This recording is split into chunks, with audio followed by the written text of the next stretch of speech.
Alors, dans cette deuxième vidéo, je vais préciser non plus un peu l'histoire des sciences, mais je vais rentrer un peu dans ces grandeurs physiques-là. Je venais de vous parler justement de la masse molaire atomique qui permet d'avoir une correspondance masse et mol. Donc, on peut écrire gramme par mol ou gramme mol moins 1, et elle va se noter grand M. On la retrouve dans le tableau périodique des éléments très souvent. Là, ils l'ont mis, enfin, c'est les valeurs qui sont décimales. Souvent, c'est en dessous du symbole atomique. Donc ici, vous avez 107,9, 12,01, 32,07.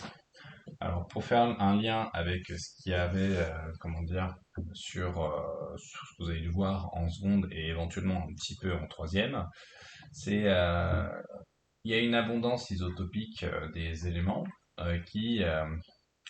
qui porte sur la masse atomique A, donc grand A, qui va vous indiquer le nombre de neutrons et de protons.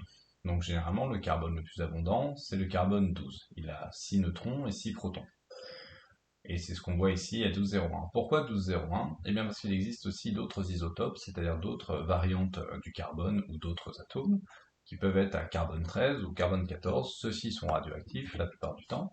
Et vous avez justement une moyenne statistique qui vous est donnée, 12,01 finalement. C'est si je prends la moyenne, un paquet de carbone, d'atomes de carbone, eh bien j'aurai pas 12 en masse molaire atomique, mais j'aurai 12,01 parce qu'il y a également un petit peu de carbone 13 et un petit peu de carbone 14 parmi ces atomes de carbone. Et du coup, on va dire une mole de carbone, généralement, ça fait 12,01 grammes. Voilà. Et ça marche avec n'importe quel type d'atome. Alors, ensuite, pour vous expliquer comment on passe de la masse molaire atomique à la masse molaire moléculaire, donc on rappelle le concept d'atome, c'est des entités élémentaires qui sont non chargées, mais vous pouvez aussi avoir des assemblages de ces entités élémentaires sous forme de molécules. Les molécules, elles, donc elles peuvent être polies ou enfin ils peuvent être constitués de plusieurs types d'atomes ou d'un seul type d'atome. Le dioxygène, c'est deux atomes d'oxygène, mais vous pouvez avoir aussi du dioxyde de carbone où il y a un atome de carbone et deux d'oxygène. Donc vous avez quelque chose qui va être composite.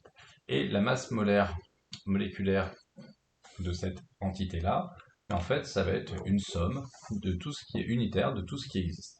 Alors là, j'ai fait des calculs, on va dire, très arrondis, c'est en prenant, comment dire, l'isotope le plus abondant. Vous voyez que le 12,01, 12,01, je ne l'ai pas pris cette valeur-là, j'ai pris une valeur arrondie à 12 pour simplifier. Mais le méthane, qui est CH4, eh bien en fait, il est constitué donc d'une masse molaire atomique de 12 et de 4 masses molaires atomiques de 1, correspondant à l'hydrogène.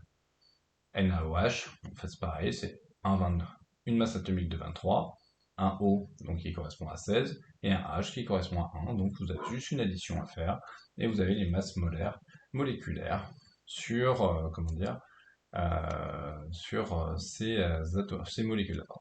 Ça marche aussi avec les ions. Donc si vous cherchez la masse molaire unique, les électrons, on considère que leur masse est négligeable. Vous êtes vraiment de l'ordre un ordre de grandeur de 100 000, donc on ne les prend pas en compte. Donc Na+, ou Na, on considère que c'est sensiblement la même chose pour les calculs à votre niveau. C'est-à-dire qu'il y a des situations où ça comptera, mais à votre niveau, c'est pas du tout le cas.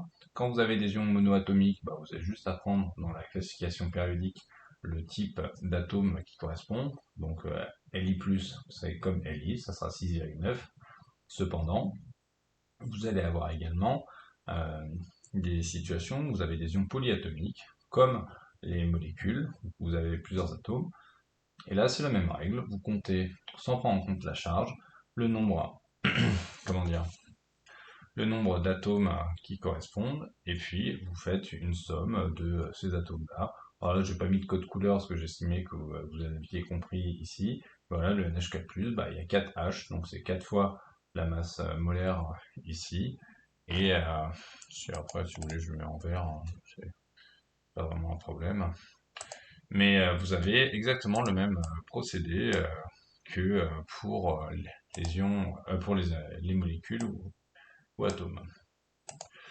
Donc on a 4 fois 1, ça, enfin vraiment ça change rien du tout. je vais m'arrêter là sur cette vidéo, et avant de passer à la suite.